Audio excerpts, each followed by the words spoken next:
Howdy everyone, welcome back for chapter 14 example problems.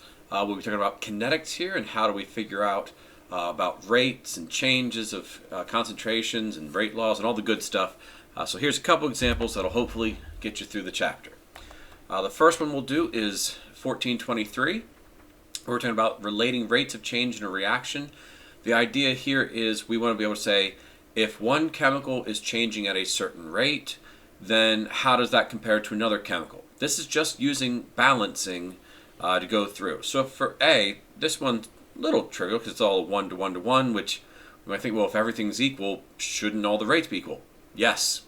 But we'll still do it just as an example, make sure we know what's right. The key thing to remember is reactants disappear, so their changes are always negative.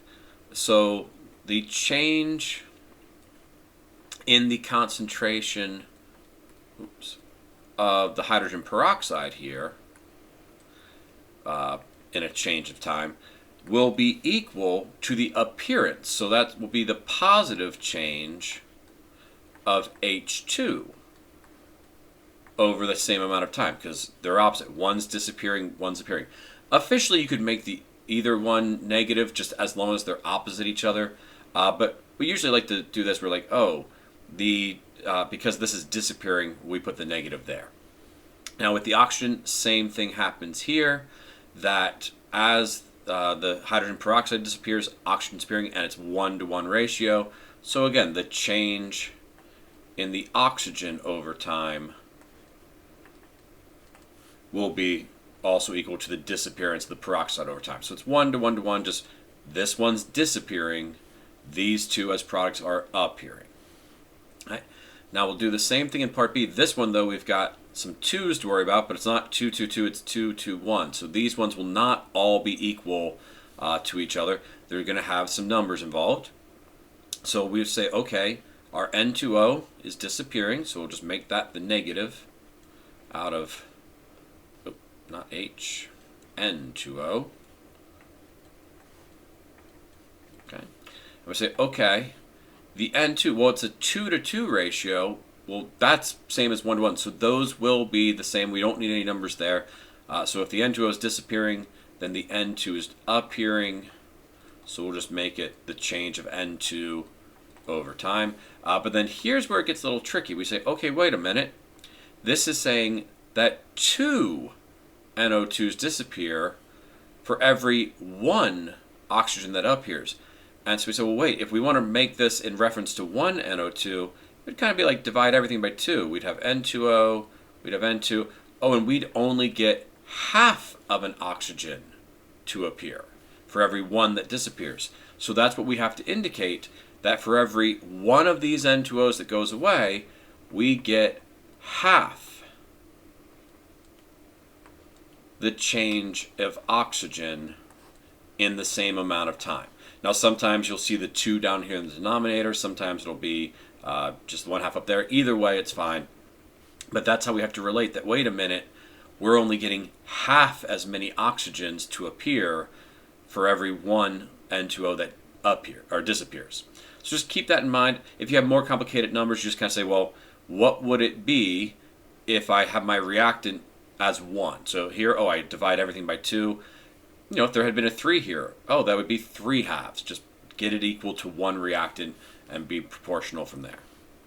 All right, so there's an example. There were a couple more for 23 in the book, but I hope these will illustrate the basic idea of how are we relating them using balancing. All right, now 35. This one is the type of problem that we're going to see a lot of. It's here's some experimental data. Different experiments were run at different concentrations of the reactants. And they didn't measure the whole rate. They didn't do a long reaction. They just measured the initial rate, just for the first few seconds, and get that instantaneous rate. What was it? Because if we want to find out the rate law, if we want to find out what exponent is being used in the rate law, that's all we need. So the key, whenever you're trying to find out, right, a rate law always has the form that rate is equal to a rate constant times the concentration of a reactant. So in this case, it's BF3 and NH3, but they're raised to exponents. So we'll say that one's an M and that one's an N for fun. Sometimes it's x and y, just whatever. But we're trying to fill in what are these exponents. And so the rules are, and I'll just kind of put this in the corner here. If it's no change in rate when we change a concentration, well then it's the exponent 0. It's 0 order, no effect. If it's the same change, which means, okay, we double a concentration and the rate doubles. We triple a concentration, the rate triples. If it's that same proportion, then the rate orders 1. And if it's a squared change, well, then the rate orders 2. We're going to square it. So that's, oh, we doubled a concentration, but the rate went 4 times faster. We tripled a concentration, and the rate went 9 times faster, right? We're going from 2 to 4, 3 to 9. We're squaring. That's how we get that 2. Now, in real life, there are some other numbers available. Sometimes you get a 1/2 or a 3/2. Some weird things happen. In textbook problems, these are your choices. It's 0, 1, or 2. That's it. All right, so part A, based on this data, what's the rate law? So we want to go through for each of the reactants, BF3 and NH3, and say where are 2 experiments where one chemical stays the same concentration and the other chemical changes concentration.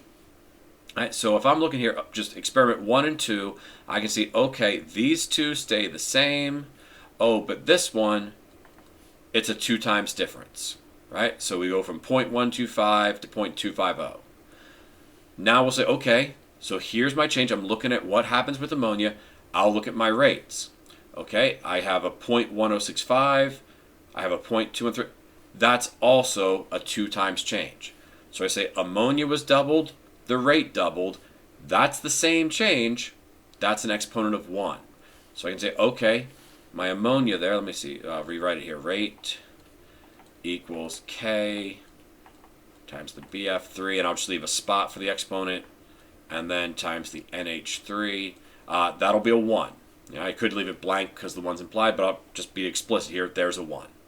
Now I'm going to do the same thing for the boron trifluoride. I need to find 2 experiments where the ammonia stays the same, and I need then where's the boron trifluoride change. Now all 3 of these, they're all 0.100. I could use any 2, but I'm going to look to find the most convenient one, right? 0.2 and 0.35, that's not quite double. Oh, but 0.35 and 0.175, these 2 are double, while these 2 stay the same. So, okay, now I have an easy comparison, right? I could have compared 3 and 4, 4 and 5, 3 and 5, but I picked the one that's easier. So this is a 2 times difference. I look at these numbers over here, same thing, I can double that. That is also a 2 times difference. So when the same change happens, I double the concentration, the rate doubles, same change, that is also an exponent of 1. So the rate law here would be rate equals K times the boron trifluoride to the first times the ammonia concentration to the first. There's the rate law. For the overall order, all you have to do is add up all the exponents. So I have a 1, I have a 1, that's 2, so we would say it's second order overall. All you have to do is get your exponents, add them up. If there were 3 chemicals, just add them all up. Doesn't matter how many things are in the rate law, add up the exponents. All right, so that's second order overall. Now part C and D. Now it wants us, so here I rewrote the rate law up top. We want us to calculate the rate constant. They want us to solve for K. Well, that means we're going to have to take some data from the previous experiment and plug it in and then rearrange to solve for K. So let's go back. And here, I think I am going to use experiment number 3 because I got nice round numbers. I got a 0.2 and a 0.1 and 0.0682. So let's go ahead and copy those. So it was 0.0682 molar per second was equal to K times, what was it? Oh, that would be parentheses officially because we're plugging in. 0.200 molar times 0.100 molar. Both of those to the first, so we'll just leave it like that. So now we just, oh, well there's K. We need to divide both sides by these numbers to cancel them out. When we do that, we get K equals, so 0.0682 divided by 0.2 divided by 0.1. I get K equals 3.41. But it does say in the book, it says calculate the rate constant with proper units. So we say, okay, if we look at that, okay, one molarity cancels out on each side, but the other one won't, right? This molarity will come on to the denominator when we divide. So it'll be K equals 3.141, and then it's 1 over seconds times molarity. Or you could do 1 over molar seconds. You might also see this as like molarity to the -1, seconds to the -1. That would all be the same thing. But somewhere in here, those are the units you need. So that's our answer for part C. And now that we know that rate constant, we can plug it back in and plug in new data that we didn't collect. So what would the rate be when the boron trifluoride is 0.1 molar and the ammonia is 0.5 molar? Okay, let's plug that in. So that the rate is equal to 3.41. I'll do it that way. Reciprocal molar, reciprocal seconds, times 0.100 molar times 0.500 molar. And you see, okay, that will cancel out with there. I'll get molar per second. That's what I always want for a rate. Rate is always molar per second. And so let's just plug that in. 3.41 times 0.1 times 0.5. And so we get that the rate is equal to 0. It's 1705, but it looks like we got 3 sig figs, so 171 molar per second. Right? Now it gets not really trickier if something's second order and squared or whatever. It's just you got to pay attention that, oh, if something's second order, don't forget to square the number when you're plugging it into these two equations. Okay, but that's how you do those with the data tables to figure out rate laws, to figure out K, to figure out rates that have been measured yet. All right, last example is going to be 1471 with mechanisms. These are where we have the step-by-step process of how a reaction happens. And so very often, part A for a question like that will be, what's the overall reaction? And so you say, okay, I just add these two things up. If something's on the same side and they're like terms, they combine. If something is on opposite sides of the arrows, they cross out. So my overall reaction, if I look here, the ICLs are on the same side, so they'll combine. HCl's are on the same side, they're both products, so they'll combine. But I got an HI and an HI that are on opposite sides, they'll cross out. So when I do this, I'll have an H2 plus 2 ICl goes to I2 and 2 HCl. So there's the overall, and you can double check. For intermediates, well, an intermediate is something that is made in the first step or an early step and then goes away in a later step. So very often what you cross out when you combine steps is the intermediate. So in this case, HI, that's my intermediate. It was made and then it went away. Remember, it's the official term is the intermediate product. It is a product that goes away. All right, and then the part C says if the first step is slow, then what does the rate law equal? So we'll just kind of add in. Sometimes problems will have this written already. It'll have like slow and fast written. The rule is for the rate law that you look at the slow step and you look at the reactants. So I'm going to look at these. And however many reactants there are of the same thing, that's your exponent.